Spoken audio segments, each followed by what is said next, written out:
In today's video, I want to see if this little toy-looking thing can replace our gimbals and monopods for shooting on the street. This is the Senseflow A1. It's basically a tiny little gyro that you put on top of your camera that then will record motion data that you can use in post to, in theory, stabilize your shots out like crazy, much better than using the camera's in-body image stabilization. My videographer found this on a Chinese website. We ordered it and we spent one day walking around the island filming a vlog style thing, and the results honestly were pretty great. So we wanted to come out now and film more of the kind of content that we tend to film using the stabilizations we would genuinely use in those situations and compare it to using handheld with the gyro. It may mean that we can leave these heavy things at home and give us access to shooting in locations like temples that really don't like you bringing this professional looking stuff along with you. Let's go. This year I'm running photography tours to see the bird migration in Iceland and also a remote cultural festival in eastern Bhutan. Both tours offer amazing photography opportunities and are tours I've refined over years of multiple visits. I'd love for you to join us, and you can find out full details below. And for those of you who want an adventure without leaving the comfort of your own home, check out Patreon Uncut. I post almost every day with fully uncut footage from real-world portrait shoots. It's a thriving community and we have several different levels of membership that you can check out. Also, full details below. For our first test, something we're often doing is me walking around shooting, testing out a camera, and for that, we would generally use a gimbal setup. So now we're going to film the first half using the gimbal stabilized camera to shoot me, and we'll also be shooting the handheld with stabilization off on a gyro, and we'll compare the results between the two.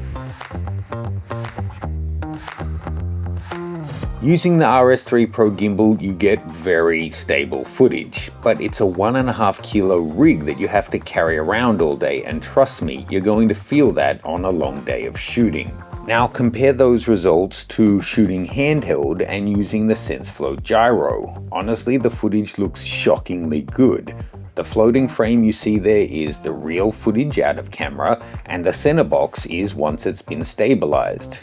There's still some movement there, but it looks natural, and this device weighs only 30 grams. You won't even notice it's on your camera.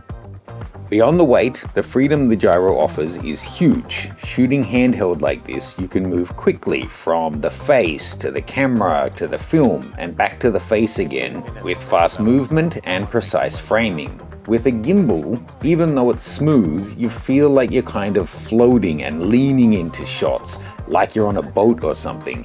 It takes time to get there, and it's hard to get the exact framing. Next up, let's shoot in a temple. We often are shooting in places like this that don't really want you bringing in gimbals, tripods, or monopods.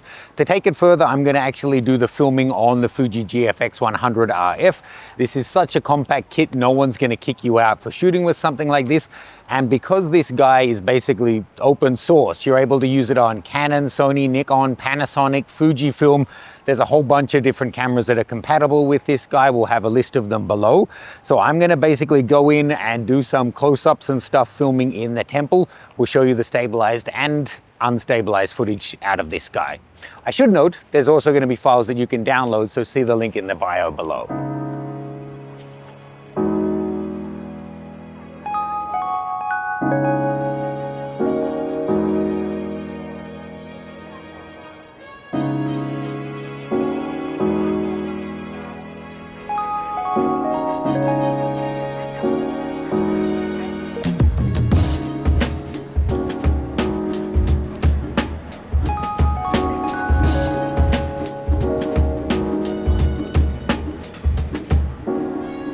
Shooting in the temple, I was worried because obviously you don't see the stabilization in real time. I could see the footage was shaky and I really wasn't sure if the software would be able to fix it. But look again at the floating frame and you can see just how well the setup actually worked. Check out the edges of the frame here. This is the result you get from using too slow of a shutter speed. The motion blur just looks wrong once the footage has been stabilized. Now, one thing that forums mentioned about using this gyro technology is that it works better on focal lengths below 100 millimeters. So I just want to test it because I'm often filming handheld when I'm on safari or something. I see some birds or some wildlife and I want to be able to get some footage and get it nice and stable. So it would be really cool if we can get some things at like 200 and 400 mil. So let's just run a test if I can find a bird in this place.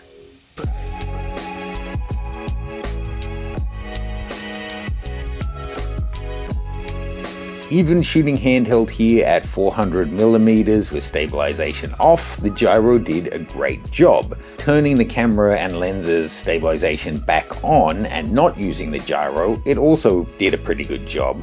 Perhaps not quite as smooth. If we then add digital stabilization in DaVinci on top of the camera's mechanical stabilization, it does look really quite good.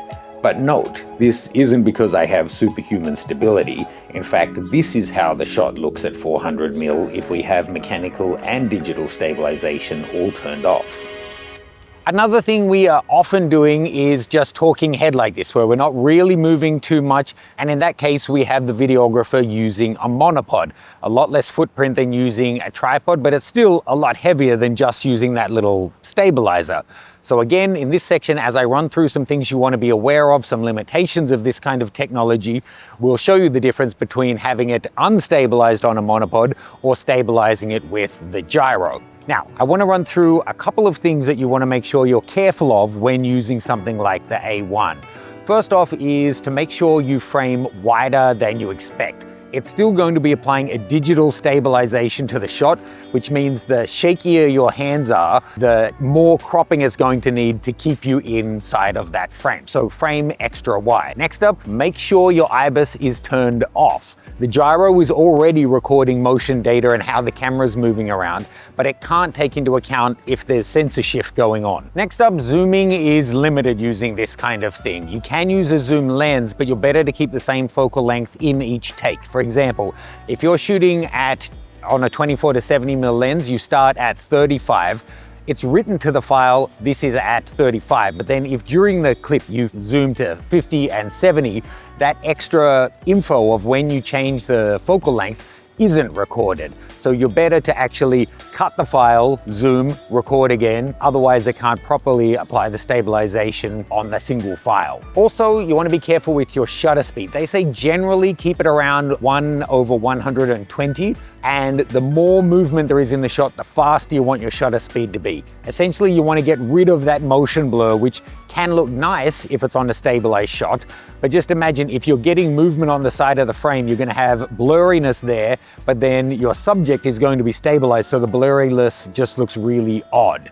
Next up, it is an editing solution, so you don't get to see the stabilized footage at the time. You are going to see shaky footage, unlike using, your IBIS or a stabilizer. And you do need at least two pieces of software. You need the company's own, I think it's called NiYien something, and then you need Gyro Flow software, which together will give you all of the data you need to then work in Final Cut or DaVinci or Premiere, all of those softwares, and Gyro Flow can work as a plugin in them. And it does then add those extra steps to your workflow, but it's surprisingly streamlined. On the weekend where we were filming, my videographer shot 3 or 4 hours worth of video, over 300 clips, and it was able to process all of the files in about half an hour. I thought that I might have more to share with you guys, but it is really such a simple device. You turn it on, you do that syncing process, it records, and that's it. It ships with the internal battery and the micro SD card you need, and it just works. It's a really clean interface. You can physically sync it with a remote cord, a 2.5 jack, but you don't need to because it's all being recorded anyway. It's such a simple product, and it is available at Amazon, not just on the Chinese websites. So we'll have details for that below. Let me know if you'd like to see a more complete workflow on how we work with these files, but for now you can check out the sample files that we're giving you so you can play with it for yourself. Full details below, as well as links to the product itself. Happy filming.